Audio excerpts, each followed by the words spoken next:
Hey everyone, welcome to this fun sustainability DIY video and thanks for tuning in. I'm Elizabeth and I am your sustainability coordinator for this year's orientation.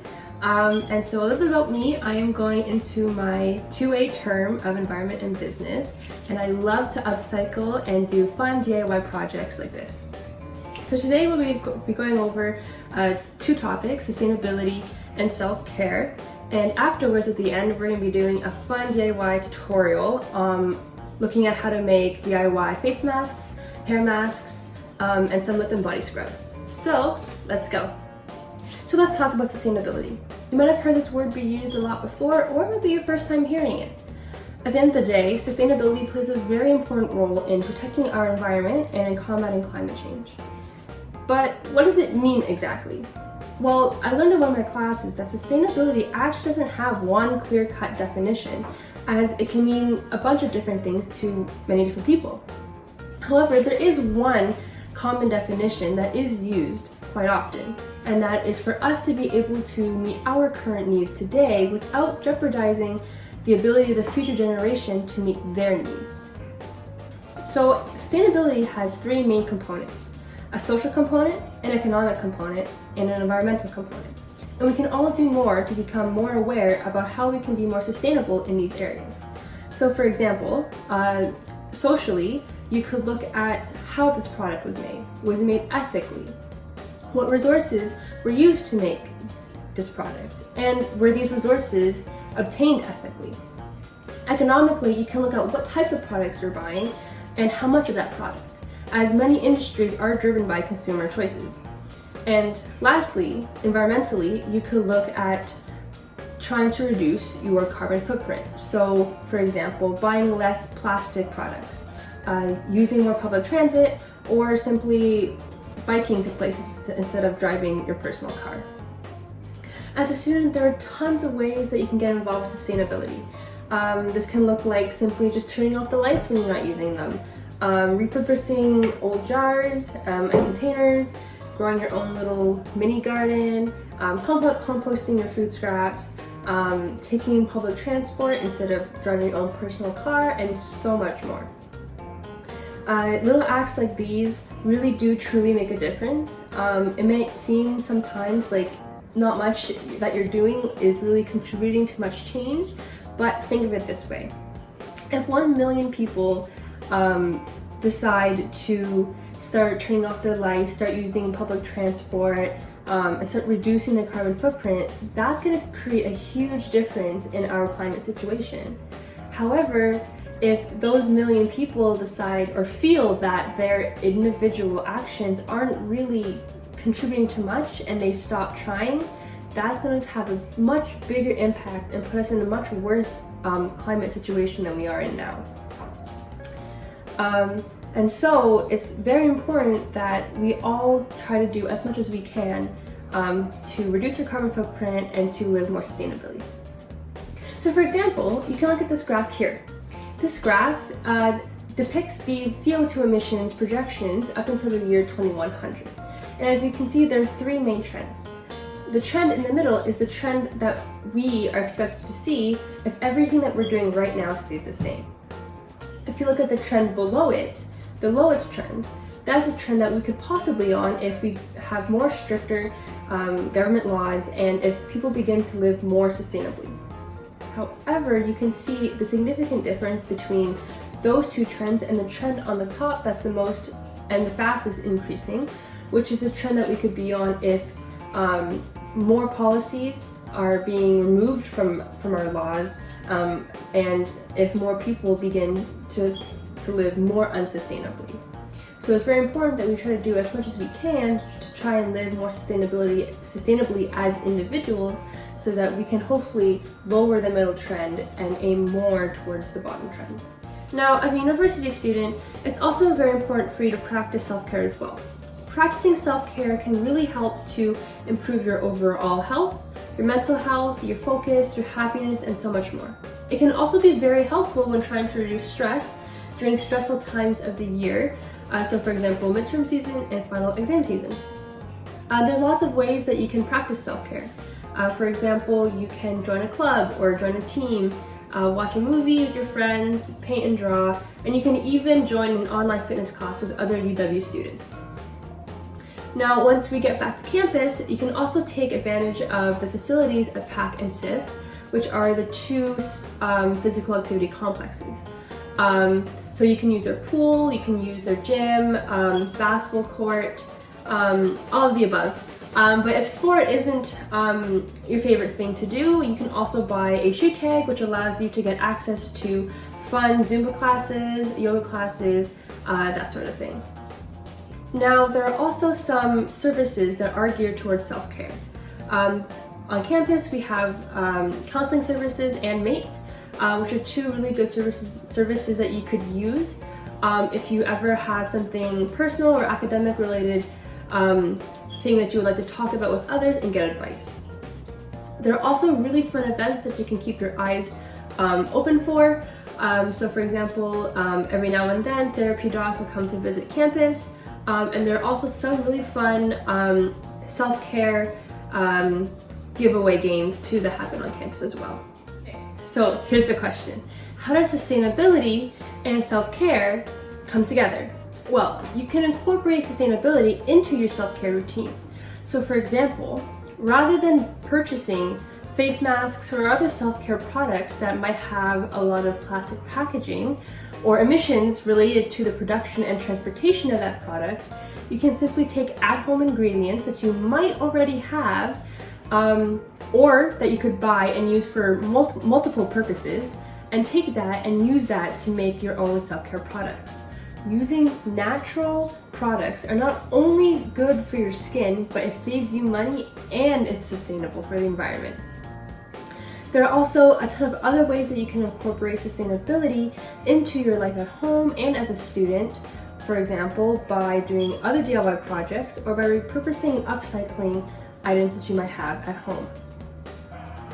Now that you've covered both sustainability and self-care and how the two are connected, we can now look at some fun, affordable, and sustainable ways that we can do DIY self-care products.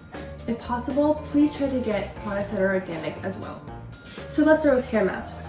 To make this hair mask, it should take no more than 2 minutes for you to make, so it's super quick and super efficient.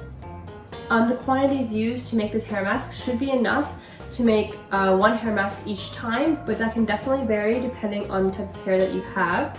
The quantities that are being used in this tutorial are good for short to medium length hair, but if you have long hair or if you have really thick hair, you can always try making more batches, or you can just try and double the amount of products used.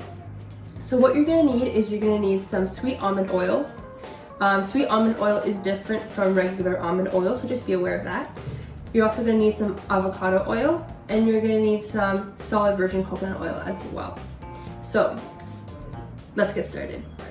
The original recipe says that you can add 10 drops of rosemary essential oils, 5 drops of cedarwood, and 2 drops of peppermint essential oils. However, those are just to make a nice scent. So you don't have to add those in if you don't want to. If you do, you can definitely use those essential oils. However, you can definitely experiment with any essential oils that you might have already at home. Awesome. So to get started, we're going to need to take 2 teaspoons of our virgin coconut oil, 2 teaspoons of our avocado oil, and 2 teaspoons of our sweet almond oil. What we're going to do first is we're just going to take our needed amounts and we're going to put them all together in this small bowl.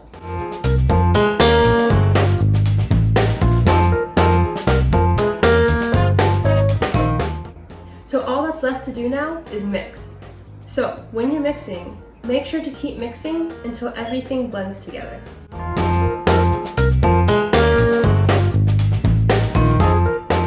So once you've finished, you should have a mixture that looks like this.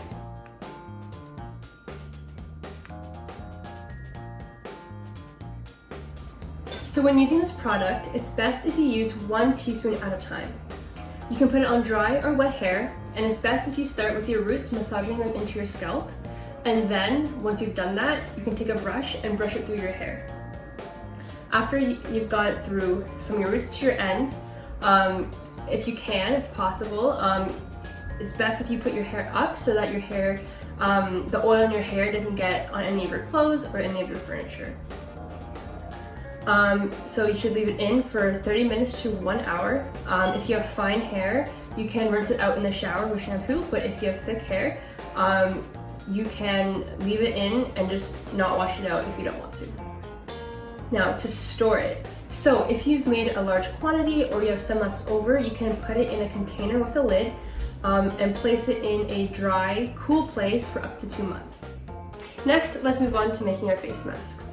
So to make our face masks, this one's going to be called your coconut, coffee, orange, honey face mask. So just like the title says, you're going to need some coconut oil, some coffee grounds, and some honey.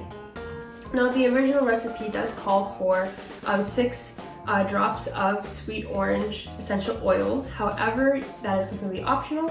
You don't have to add that in, or you can experiment with any essential oils that you might have at home already. So first, you're going to want to take your honey and you're going to take your coconut oil. And you're going to want to take 2 teaspoons of your honey and 2 tablespoons of your coconut oil and put them together in a bowl.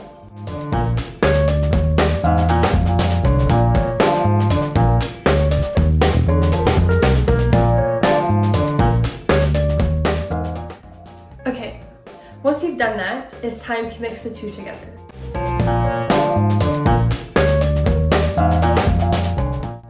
Once you've done that, it's time for you to take your coffee grounds and add 4 tablespoons.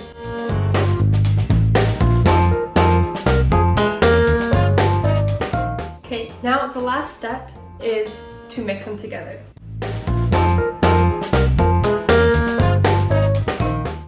Okay, awesome. So once you finish mixing everything together, you should have a paste that looks like this.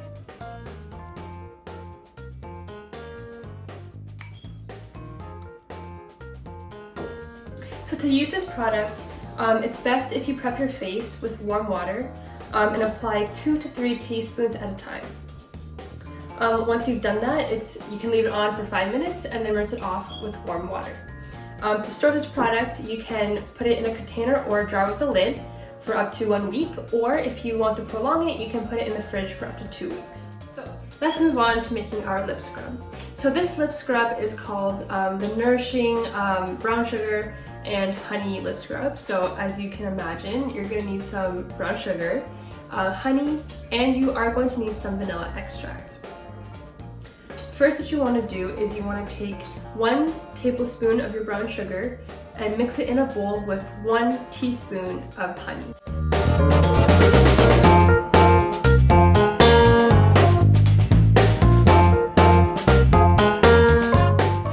Awesome. So now that once you've added them both into the bowl, you want to mix them together thoroughly.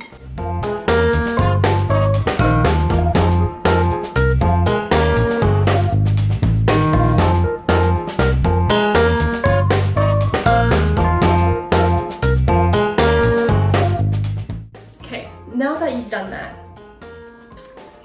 you might have had to have broken down some chunks in your brown sugar, but once you've done that, it's time to add 1 drop of your vanilla extract. And then the last step is to mix them all together.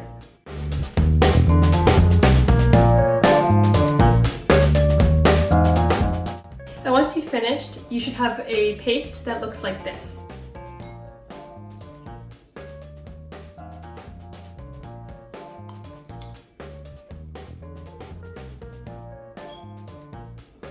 So to use this lip scrub, you can take half a teaspoon of the lip scrub at a time and apply it to your lips. You want to rub it in gently so you can exfoliate your skin, and you can leave it on your lips for up to a minute. And once the minute's over, you can rinse it off.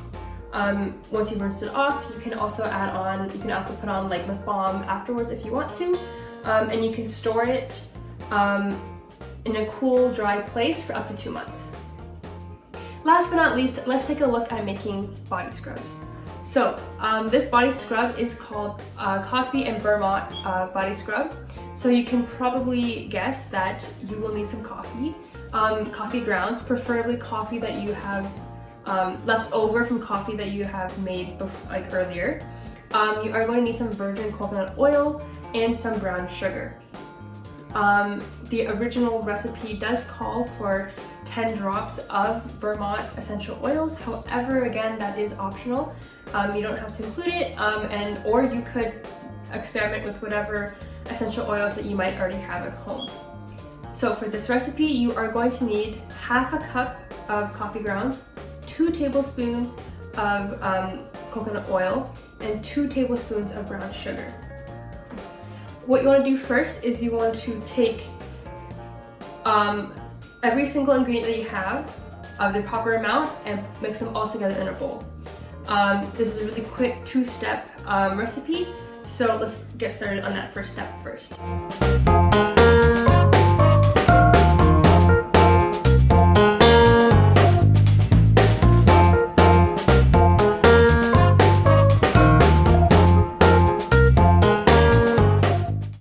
Once you've put them all into a bowl, the last step is to mix them together.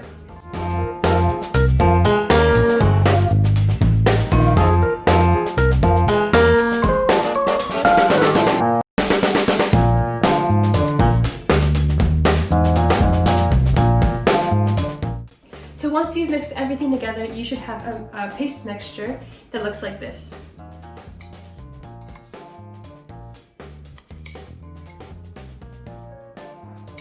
So once you've finished your body scrub, you can put it into an airtight container and leave it in the bathroom if you'd like, and use it every time you take a shower. As long as water does not get into the container, this body scrub should last up to about 2 weeks. So there you have it, everyone. Thank you so much for tuning in and making these fun, sustainable, and affordable DIY self-care products with me. I hope you all learned something new today. And keep in mind that there are tons of ways that you can incorporate sustainability into your daily lives. So on that note, I want to wish you all a fun orientation. See you!